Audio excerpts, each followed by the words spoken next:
how do you refuse or how do you not apply for UN P5, P4 level jobs in the midst of this turmoil?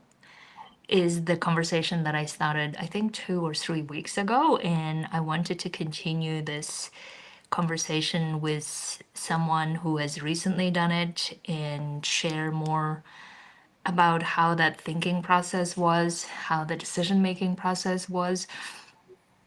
And the reason why I want to share more of these stories is because I am so interested in getting humanitarians to this level of trust, to this level of confidence where we are able to refuse things or not apply for things if that's not aligned with our lifestyle, with who we want to be, and not keep pursuing it just because our survival instincts want us to keep safe and keep being stable, essentially, right? So that's why I am interested in coaching people and getting them to the level of that inner strength, inner power to be able to say, okay, this is not aligned with who I want to be or what my lifestyle should be moving forward. And therefore, I'm saying no to, even though it's so difficult to say no to, or it would be so easier to say yes to, right? So that's why we're having conversation with Yosi. Yosi, welcome back to this conversation with me. Thank you so much, Asil, for having me. It's a pleasure to be back on your little podcast. Absolutely. So, Yossi, for anyone who didn't catch the last conversation we had or may not know you, maybe you introduce yourself and then we get into the discussion of how the decision was and the thought process leading up to it. Yeah, wonderful. Yeah, thank you. So I'm Yosi. I'm a life coach, a breathwork facilitator, a single mom, aid worker in transition, and just someone who is here to support moms and women in the aid sector in their figuring out life. Yes. For anyone who does not know, Yossi is an amazing person I've known for a long time now. And we actually also met in person, and she's one of my amazing clients. So, Yossi, let's discuss first maybe the decision that you have made, which I think many people currently are having a hard time making that type of decision, right? So the decision essentially is whether to stay in the sector and continue the success, the achievements, all the things that we have put our life and soul to for a long time, or to leave to the unknown, to the uncertainty, and then what to do, especially if there is no guarantee that the uncertainty will yield something, right? And then on top of that, I guess making the decision to leave a job that is so like, I don't know if it's announced, probably if not hundreds, thousands of people would like to apply for and get that job, which is at UN P3, P4, P5 levels, which are very considered high level jobs, right? So, how one makes a decision to say, okay, I'm no longer pursuing that path. How is that decision? Yeah, that's the $1 million question, right? And it's a very, it sounds very simple, but it's also such I a complex know. question. Yeah. And I think honestly, it's a process, right? It's not something that you can decide from one day to the other. But for me personally, I wanted to just reflect on these 15 years that I've been in this sector. So I started as a small little intern in 2011 in the Middle East regional office with the UN. And within 10, 11 years, I got to a P5 level position. So I've managed to work myself up. And, it's not been, for me, like, I remember when I started with this job and with this career, for me, it was really my passion, my calling, a commitment.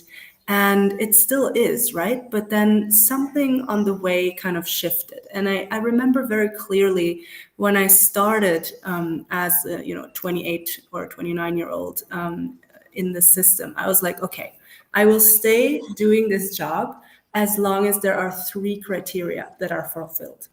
Mm, One of them is that I feel that I can have a certain level of influence on mhm, what we're, because I'm not a person who can just blindly follow something and not feel that I have a say, or just feel like some small person in the middle. I mean, I'm not that person. Like, there are many people who can do that, and it's perfect. We need different types of personalities, right, to work in a team, but I'm not. So the first one was, do I have a kind of decision maker power, and can I have a certain influence on what I will be delivering in my work?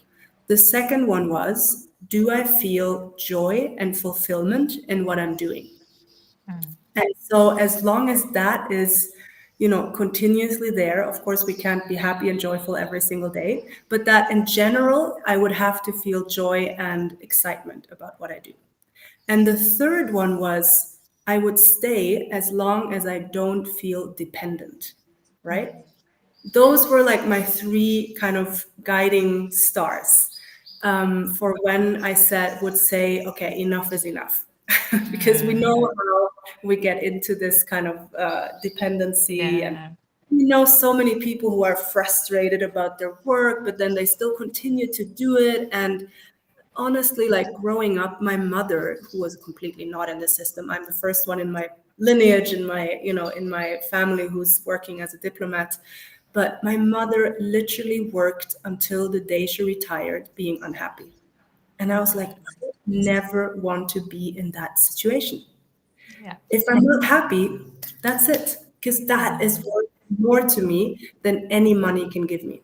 So yeah. obviously, I've stayed in this career for a good while. It's been almost 15 years now. So when I leave in January, it's going to be, ironically, exactly 15 years. And I've decided to leave on a date that is literally the same day I started 15 years ago.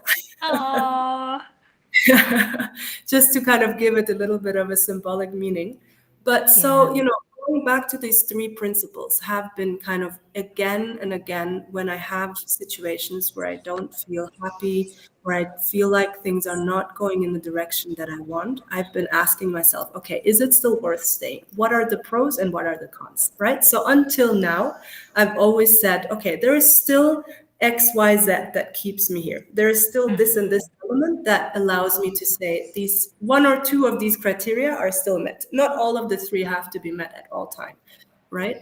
yeah. And so, in this last year, as we have been seeing the sector kind of implode and going through this, crisis, and yeah, honestly, also some personal factors that have led to these criteria being less and less aligned with where I want to go and what I want to do in my life. Becoming a mother, honestly, has also shifted my priorities so much that I have to, go very honestly into myself and reflect on, are these three principles really still there? And so, as I mentioned last time, every time I mention that I'm leaving this job and that I'm not applying for anything, everyone says, well, you're so courageous. But again, as I mentioned, and as I'm repeating again to myself, is that actually it's standing up for myself, and it's being aligned and truthful to those three values and principles that I had put for myself, right? Right Mm, now, I have a small child. I'm not yet really dependent on anything, right? yeah. So if I would have a child in school, of course, things would be a little bit more complex. If I would have other things that would keep me a child in university, for example, of course we can understand that people would want their child to finish their education, Yeah. but I'm telling myself I don't even want to get to that point of dependency, right? Yeah. So now I still have the freedom to say, well, I'm not really happy anymore in this everyday situation where that I'm in, and I don't really feel that I have the influence and power that I would like to have, neither on my job reality nor on my personal life, because it Mm, becomes interdependent, right? yeah. So that's when I said to myself, okay, you know what? Now is the time to jump ship. Amazing. I think So, you'll see the process of making decision that you are talking about, probably many people can relate. I think that oftentimes the decision making that we tend to make is based on what is safe and stable, what is it that we're so used to doing, right? And what is it that is going to work likely, and not so much based on um is this still truthful to what I want to be doing in life, right? And I think that's really the conversation I had to have with myself is, am I lying to myself by staying in this job? Or like my feeling was coming home and keep justifying to myself why I'm still making an impact, even though I didn't believe deeply that that was the case, right? And I think making decisions based on, is this still true to what I want to do? Making decisions based on, do I see myself in this role or in this way of living long term? And if I don't, then what else, right? Yeah. And those Mm. are, I think, the conversations that we're not oftentimes having. Probably there are a lot of people doing it, but I haven't at least heard a lot of these conversations. So that's why the way that I would like to advocate for is, if we are able to make those what I call mature decisions, where we not only look at what is financially safe or what is survival wise safe, which I believe is not really mature decision in that sense, because then we're excluding our emotional well-being, we're excluding our well-being with our loved ones, right?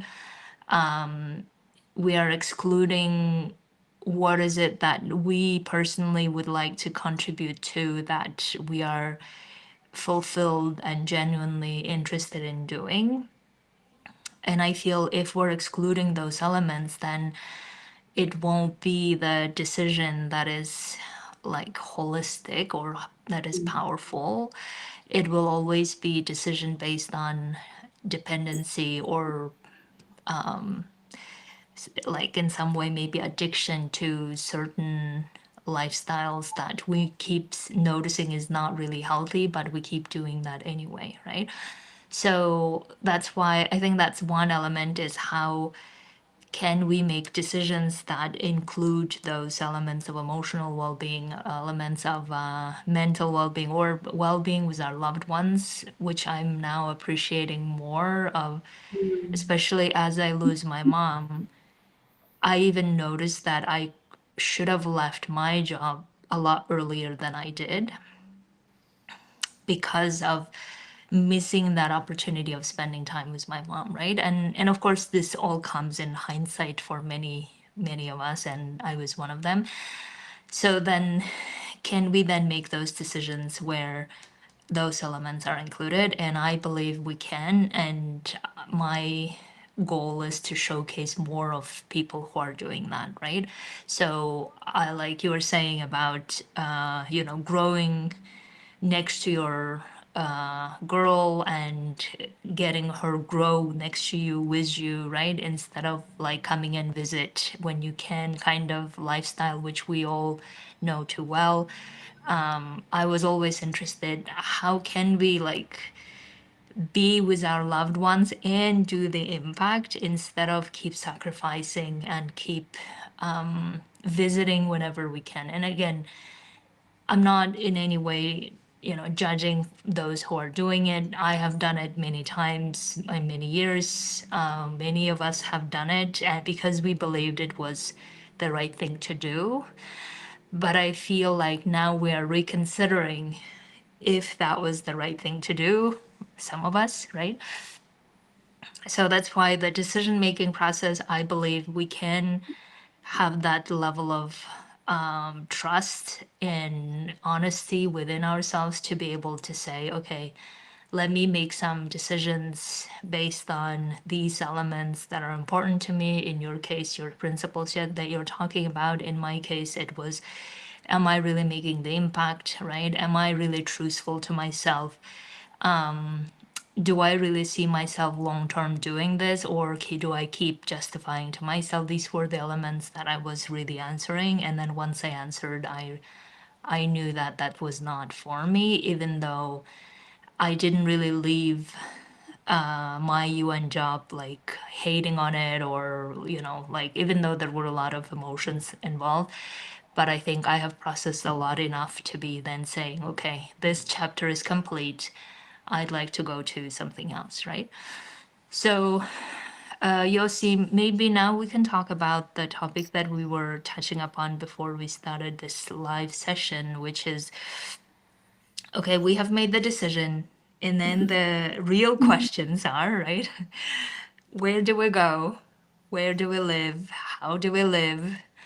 How should that life look like now that we know what we don't want, essentially? And how is that process? Yeah, thank you, Asel.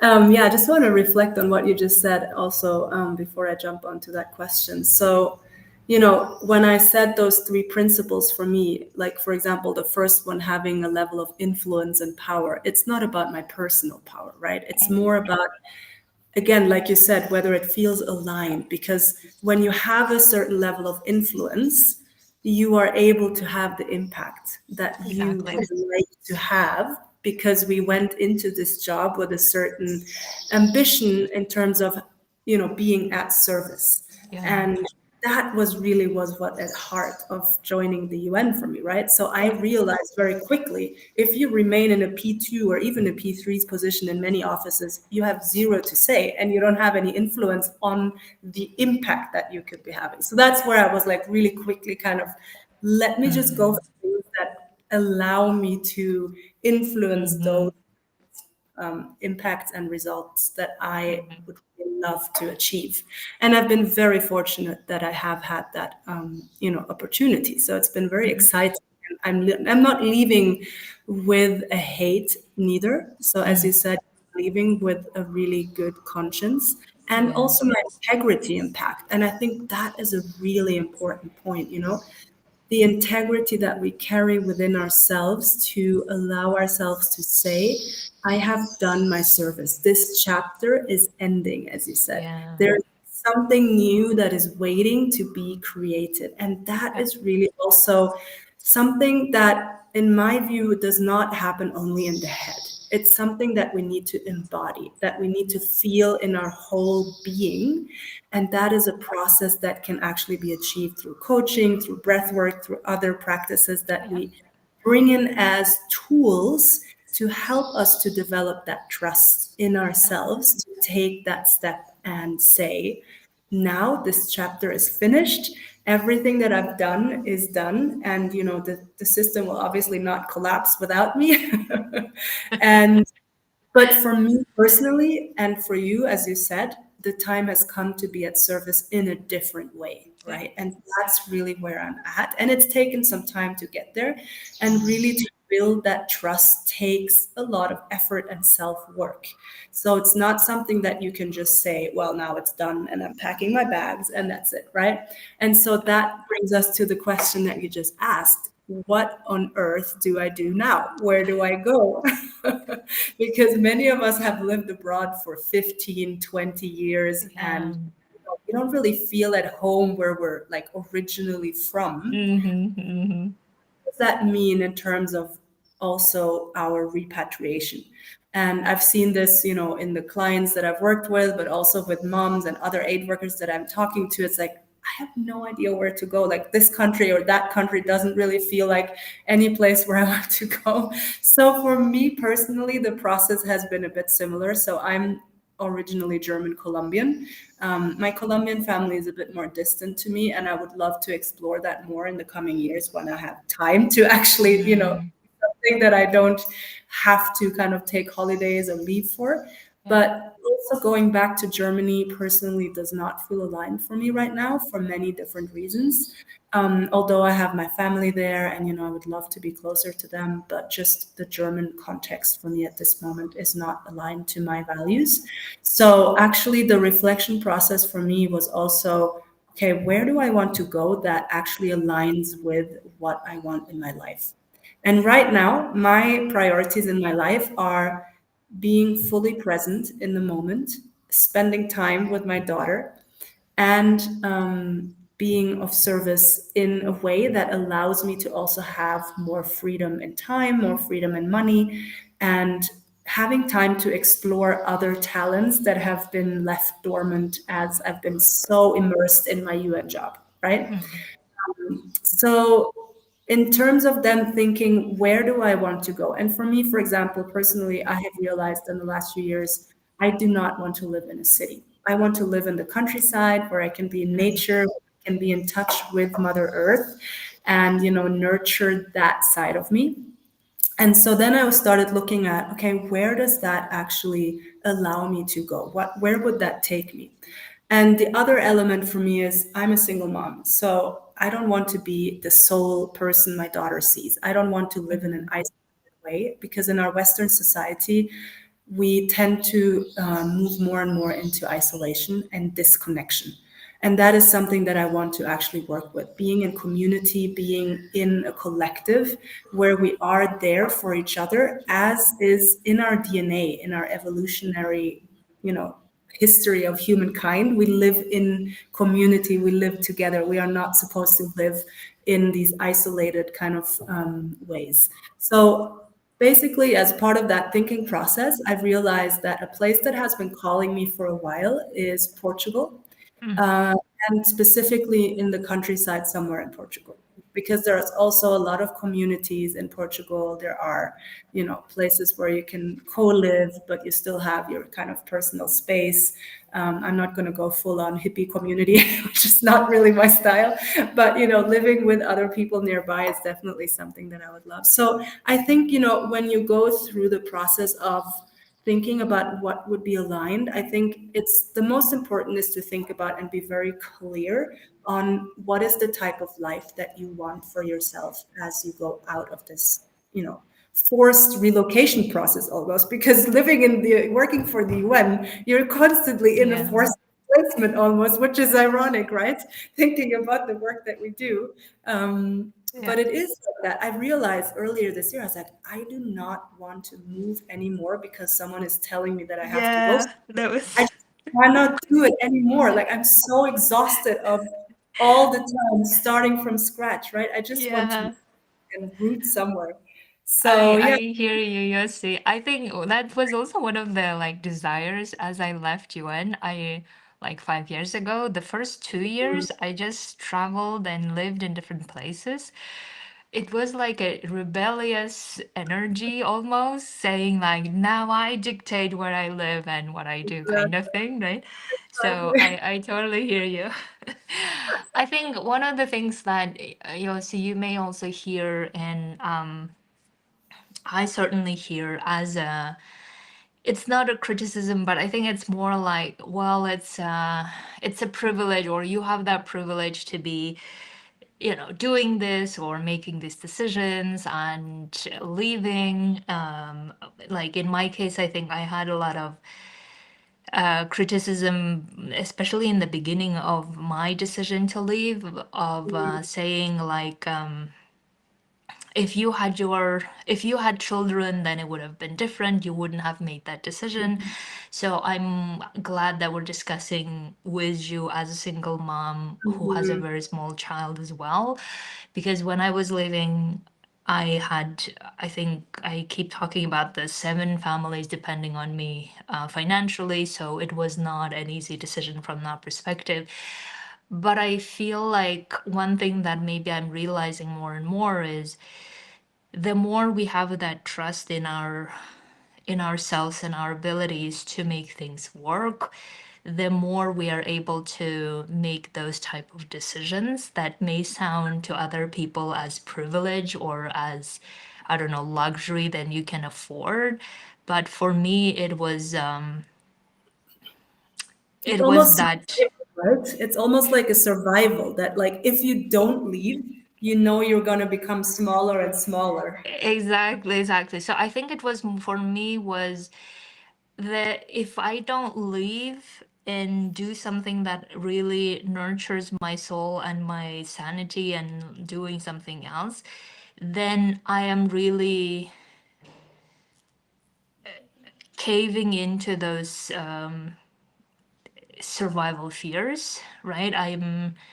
I'm almost telling myself, then I'm sending myself the message that no, you're not powerful enough to be independent and free.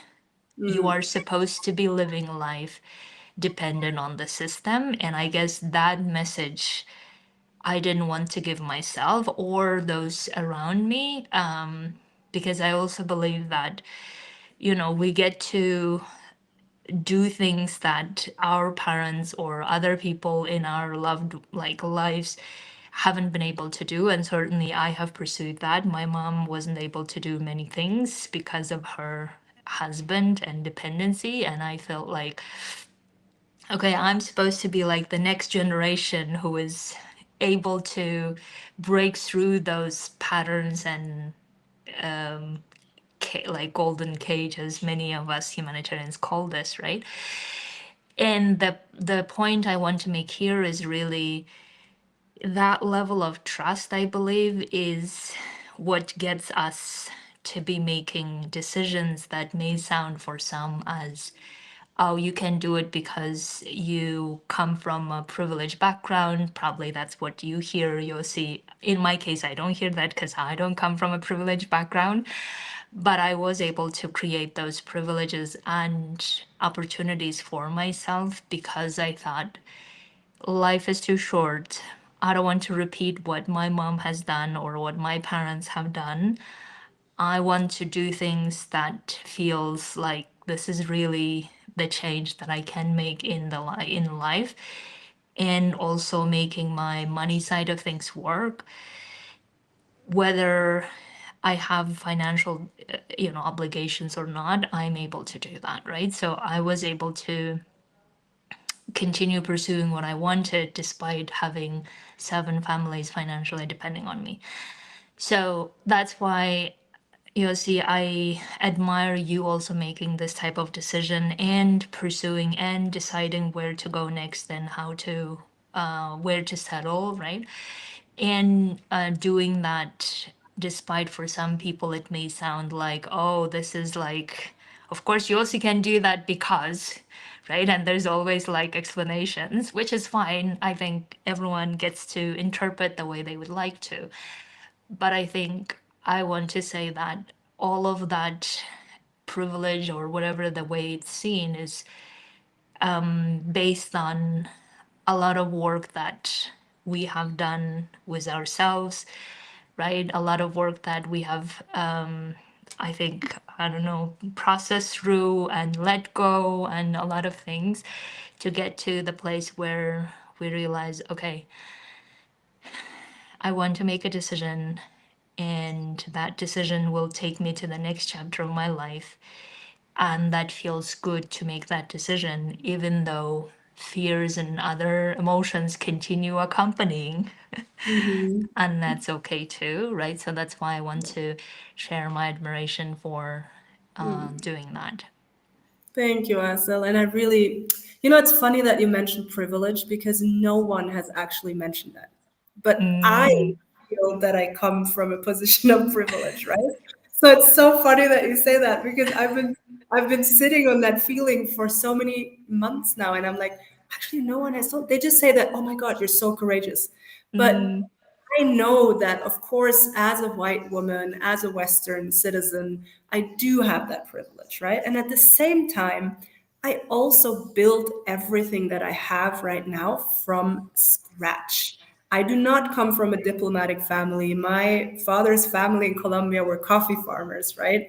Um, my mom is a physiotherapist, so I don't have that background. But of course, every one of us comes with certain levels of privilege compared to others. But as you said, you know, it doesn't matter. And you can always come up with every single excuse and reason and justification for why this is not the right moment to take that step. yeah. Now I want to start something new. And I just want to bring in one quote or like one thing that I saw, like on Instagram, you can like, there's like these things that move really fast and then you take a screenshot and it gives you like the quote that's right for you at this moment. And I just sometimes love doing those things. And literally the other day, I did that like 2, 3 days ago. And the thing that I got was, you are never truly trapped. The moment you Mm-hmm. lift chains, you are free to walk away. And I was like, Yes. holy shit.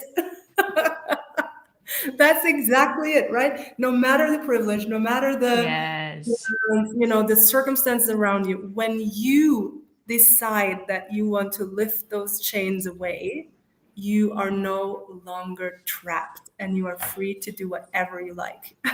Yes, I love that. I truly believe that that's really the core of us, every Mhm. human, right? And unfortunately or fortunately, our survival instincts then cover that with a lot of reasoning or a lot of rationalization, Yeah, a lot of like safe choices type of thing to make us believe that we're not free. And yeah, therefore, a lot of suffering comes yeah, from that living, right? And then also on top of that, we get so used to living in that way exactly. that breaking free from that becomes then a challenge on its own. But also, I believe we also are like surrounded by a lot of people who are now, especially, I think we see more examples of people who are saying, no, that's not how I want to spend the rest of my, I don't know, 34 years of my life. Change is something that I rationally know I don't need to be changed, but chained, right? But somehow my fears are chaining me anyway, so I don't want to do that. So that's why I have had that realization, I think, early on as I was working on myself is okay, if the only thing that is stopping me from leaving and being free is my fears, then of course I want to work on those fears and get to understand them and get to know what to do with them so that they no longer stand in my way, right? Yeah, And I yeah, believe we can do that with any emotion, we can do that with any concept that we have decided that they limit us. We can also work through and remove those limitations. So that's why I love Yosi. You are never trapped. You decide when to get out of that trap if you feel like you are, right? right. So Yeah, having and realizing that power, I think, is the core of who we are as humans. mm, And lately, I've been even feeling like, okay, if we are so powerful at the level of like having, I don't know, the universal powers within us or God's powers within us, whoever you believe in, right? Then there is nothing that can chain us. There is nothing that can trap us. So that's why yeah. amazing. Yossi, any last words before we finish? It's been a great conversation and I could continue. We'll continue this at a different moment. Yeah. But yeah, maybe before we close, if you feel called to work on some of the blockages that are holding you back from saying what you want to say, from doing what feels aligned and good for you, I'm holding a retreat on Lamu in Kenya on the 13th to the 16th of November. It will be 4 days just with women, mothers from the aid sector. So we're all kind of from the community coming together and really holding space for each other, doing conscious connected breath work, doing some coaching circles, doing some vocal work to release whatever is trapped, right? So I really believe in that kind of somatic process can help us to also get those answers that we're looking for. So if that speaks to you, if it feels aligned, the registration is still open until this week, Friday, the 31st of October.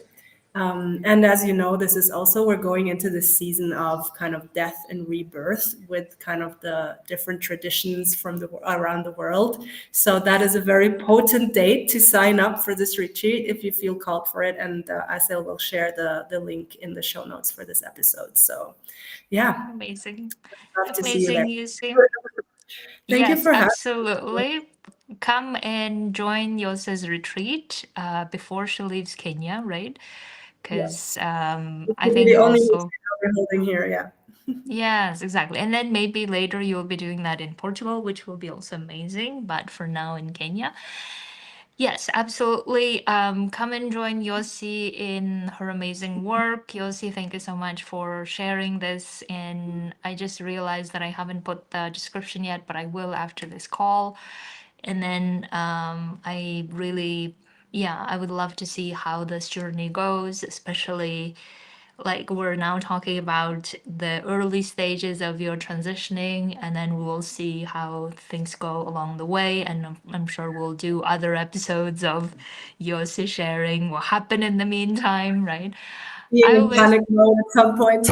Exactly. I always tell people panic mode and fear, all of that will come. That's normal, right? And I think the beauty or the art is always like going through them and learning how not to be impacted by them, right? Which is really what I believe life is all about, is how do we keep pursuing what we want even if all the other emotions are saying we shouldn't do that. And that's what we're gonna do. Amazing. Thank you so much for everyone for listening, for being here with us and sharing this journey together. And we'll do more of this later.